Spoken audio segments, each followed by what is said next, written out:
Donc bonjour à toutes et à tous, bienvenue dans ce point hebdomadaire du groupe parlementaire de la France insoumise. Évidemment, je commence par dire que toutes nos pensées et nos actions sont tournées vers l'équipage du Madeleine qui a été arrêté illégalement, je le rappelle, en toute illégalité, puisque notamment 10 rapporteurs spéciaux des Nations Unies ont rappelé, en appelant à un passage sûr de la flottille pour la liberté, que les Palestiniens avaient le droit de recevoir de l'aide humanitaire par la mer et que dans les eaux internationales, il était tout à fait légal que le bateau puisse aller jusqu'à Gaza, puisque je rappelle qu'Israël occupe illégalement la bande de Gaza et donc a interdiction d'intercepter un navire.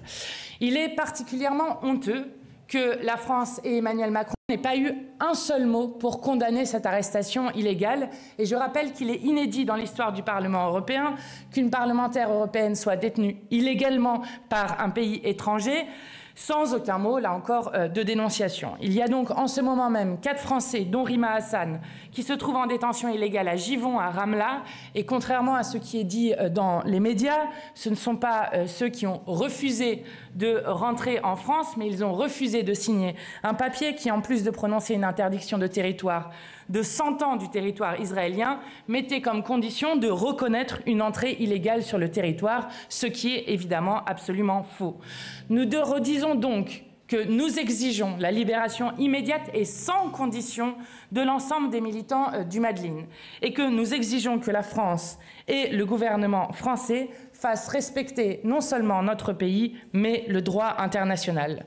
Je rappelle aussi pour ceux qui aiment jouer au répondeur automatique, notamment en répétant sans cesse ces mots extrêmement méprisants de la croisière s'amuse que nous avons entendus sur plusieurs médias, mais aussi de la fin du spectacle alors qu'ils étaient arrêtés illégalement, que cette opération comporte un réel danger. Je rappelle que le 2 mai dernier, Israël a attaqué, là aussi illégalement, un autre bateau de la flottille de la liberté et que si personne n'a été blessé et si le bateau n'a pas coulé, c'est qu'il était plus grand et que sur un voilier tel que le bateau sur lequel étaient les 12 militants, dont Rima Hassan et Greta Thunberg, s'il y avait eu là aussi une attaque de drone comme ça s'est passé le 2 mai dernier, alors le bateau coulait immédiatement.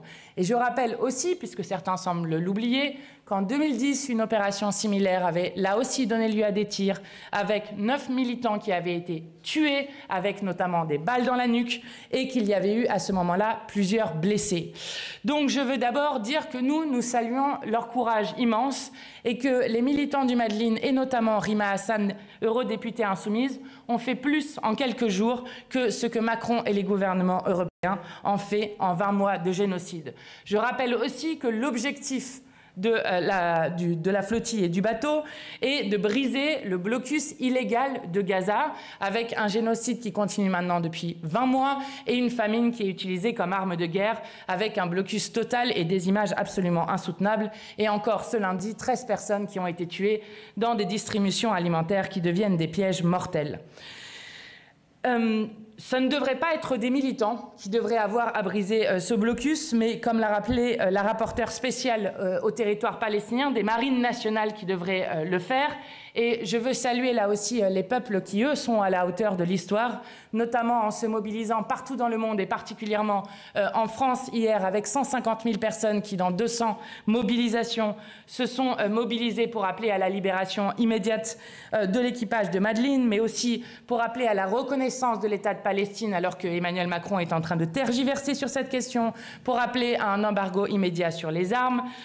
Et évidemment à la levée du blocus. Nous serons mobilisés aussi samedi avec une date importante de mobilisation et nous resterons mobilisés tant que l'ensemble de l'équipage ne sera pas libéré. Je veux aussi saluer et féliciter les dockers de Fosse Marseille qui ont réussi la semaine dernière à empêcher que des pièces pour des fusils mitrailleurs soient embarquées jusqu'à Israël et donc le gouvernement génocidaire de Netanyahou et donc qui par leur mobilisation ont eux aussi fait honneur à l'humanité. Et je veux saluer aussi le fait que enfin le signal est envoyé en France que le temps de l'impunité est terminé avec une première plainte pour complicité de génocide qui a été déposée contre plusieurs personnes, notamment l'avocate Kupfer maoris qui ne cessait de se vanter de bloquer l'aide humanitaire aux portes de Gaza, mais aussi une plainte contre Israël pour génocide qui a été déposée par une grand-mère que je veux là aussi saluer, Jacqueline, qui a déposé une plainte pour génocide suite au fait que Jana, 9 ans, et Abderrahim, 6 ans,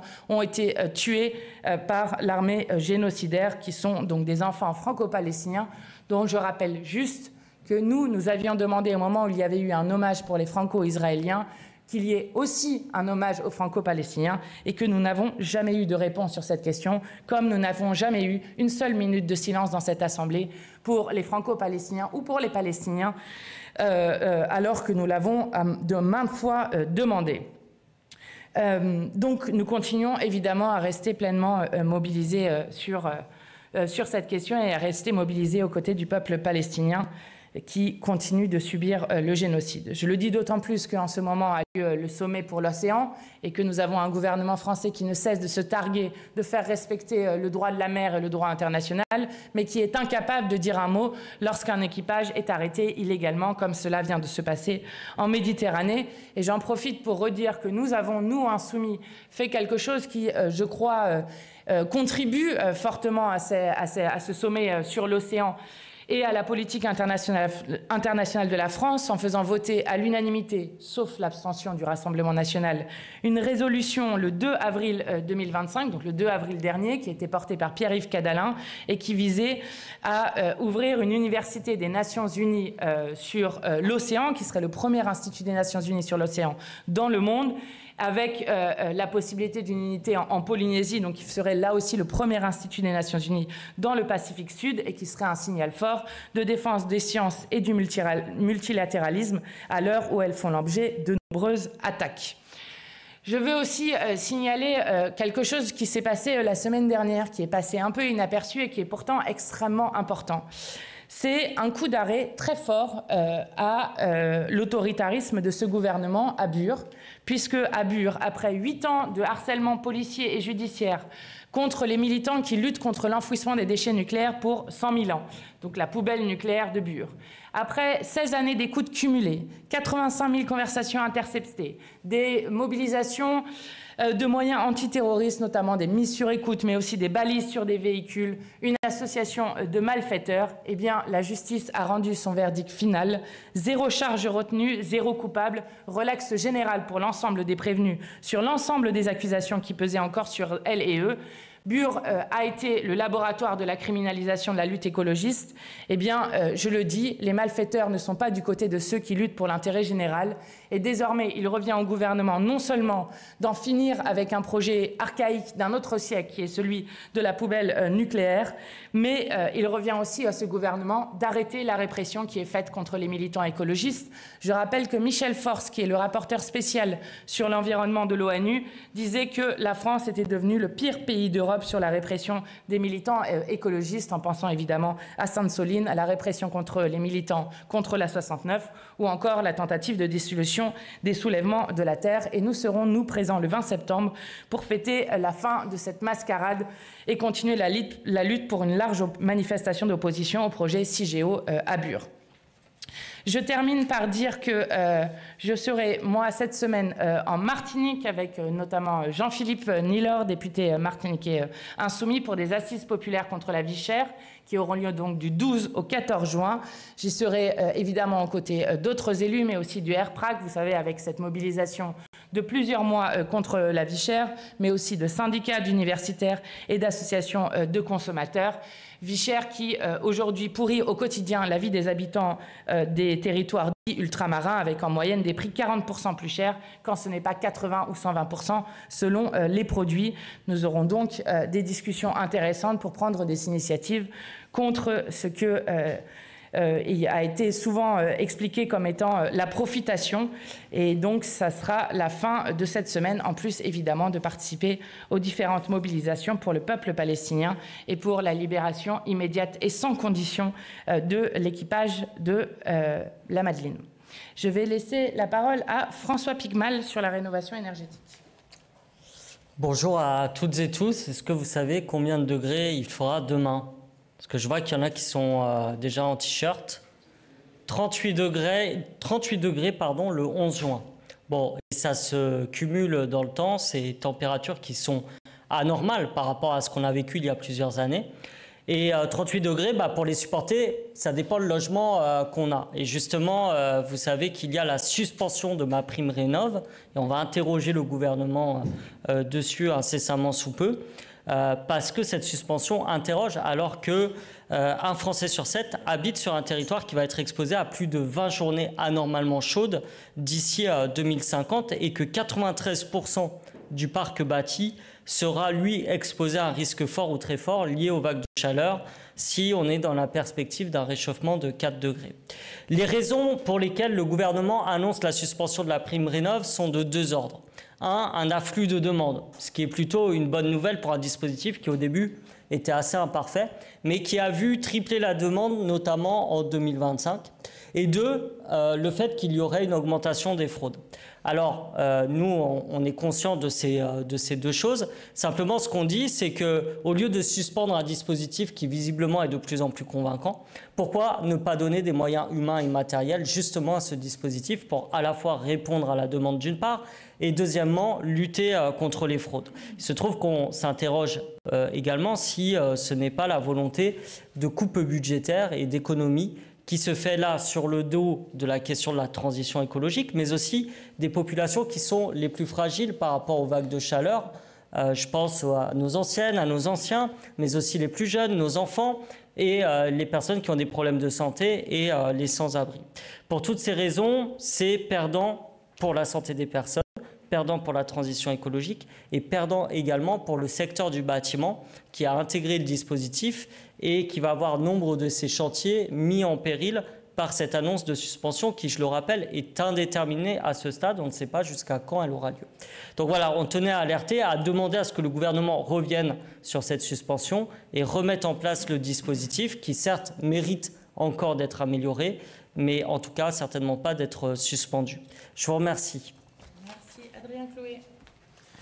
Merci beaucoup. Vous avez en plus de la chance ce matin d'avoir une matinée très haut-garonnaise, donc je vous invite à en profiter. C'est le plus beau département de France et donc évidemment avec François, on tenait à être présent.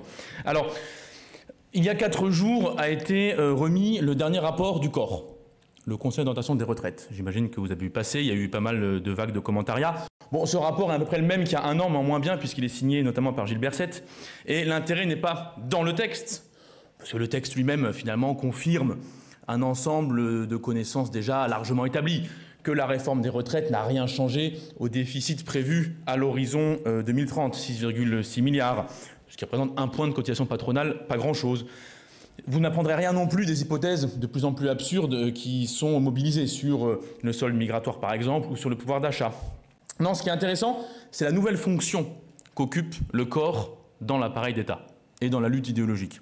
Puisque cet organisme, on le rappellera, a été purgé en novembre 2023, parce que le président précédent avait eu le malheur de dire la vérité. Donc ça se paye content, il a été débarqué. Et à sa place a été nommé Gilles Berset, donc qu'on appelle parfois économiste macroniste, qui est plutôt un macroniste qui fait de l'économie, mais passons. Vous connaissez un peu le CV, j'imagine, hein, réactionnaire patenté, adversaire du SMIC, inspirateur de la loi travail El Khomri, grand défenseur devant l'éternel de la réforme des retraites, récipiendaire du prix du livre d'économie en 2014 remis des mains d'Emmanuel Macron, comme quoi les grands esprits se rencontrent. Bon, c'est cet homme-là qui désormais a la charge de produire l'information publique sur les régimes de retraite, sur les comptes des régimes de retraite et sur l'avenir en fait de ce volet de la protection sociale. Ça implique plusieurs conséquences. La première, c'est que les rapports surgissent à des moments quand même adroitement choisis. Par exemple, au moment où l'Assemblée nationale vote une résolution pour abroger la réforme des retraites, bam, sort un rapport à quelques heures d'intervalle pour évidemment jouer le rôle de contre-feu. Donc le corps est devenu un outil politique. Deuxièmement, il n'y a plus de scénario alternatif. Le début du rapport nous explique qu'en fait, ça serait terrible d'augmenter les cotisations. Vous imaginez 1%, c'est terrible. Tout le monde serait pris à la gorge, on ne s'en sortirait pas, c'est l'hiver nucléaire qui a 2 pas. Donc les scénarios alternatifs ne sont pas examinés, parce qu'ils déplaisent à Monsieur Sett, donc ils n'apparaissent pas dans le texte. Et puis, ce rapport cache une partie des prémices. Il y a une hypothèse de base qui n'est jamais vraiment explicitée. C'est que les dépenses des régimes de retraite, elles sont stables dans la décennie qui vient. C'est 13,9% du PIB. Les dépenses sont stables. Mais l'hypothèse que fait le rapport, c'est qu'on va baisser les recettes. C'est-à-dire qu'à dépenses identiques, on mettra moins d'argent dans la caisse. Puisqu'ils envisagent que d'ici 2070, on baisse à 12,7% du PIB eh bien, les recettes. Donc 13,9 en dépenses, 12,7 en recettes. Eh bien, figurez-vous, du coup, ça crée un déficit incroyable.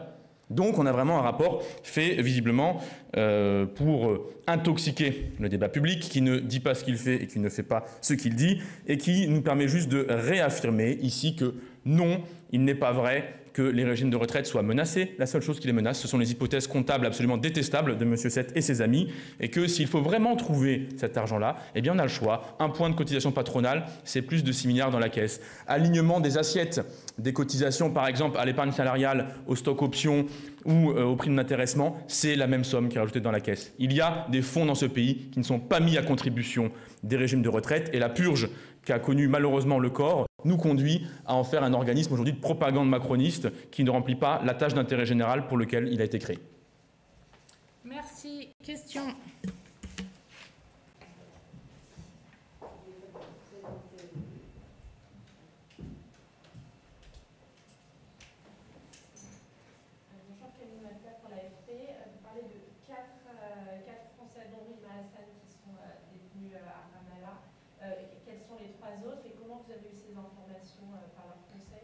Oui, par leur conseil. Et pour l'instant, donc, sur ceux qui ont donc signé le papier, notamment votre collègue journaliste a lui accepté, Omar Fayad a lui accepté par exemple de signer ce papier parce qu'il pensait que c'était important d'aller expliquer ce qui s'y passe. Mais je rappelle que donc ce papier acte qu'ils sont entrés illégalement sur le territoire israélien, ce qui est évidemment faux puisque la flottille et le bateau opéraient en toute légalité pour apporter de l'aide humanitaire à Gaza. Donc ça, c'est la première chose. Et donc les autres sont détenus à Givon, des informations des conseils que nous avons, et doivent attendre de passer devant un juge, ce qui pourrait prendre jusqu'à 96 heures, d'où l'importance de maintenir plus que jamais la pression populaire, puisque nous avons un gouvernement qui est incapable de prononcer même le mot de condamnation, qui est incapable de ne faire aucun geste diplomatique, si ce n'est d'appeler à ce qu'il puisse rentrer à un moment, ce qui, je crois, est extrêmement faible comme réaction, alors qu'il y a 6 Français qui se trouvaient dans ce bateau. Je rappelle que c'était la nationalité qui était la plus représentée sur ce bateau humanitaire.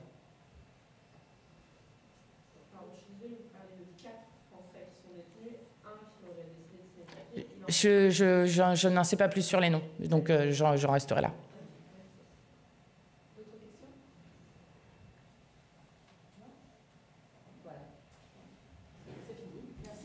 Merci.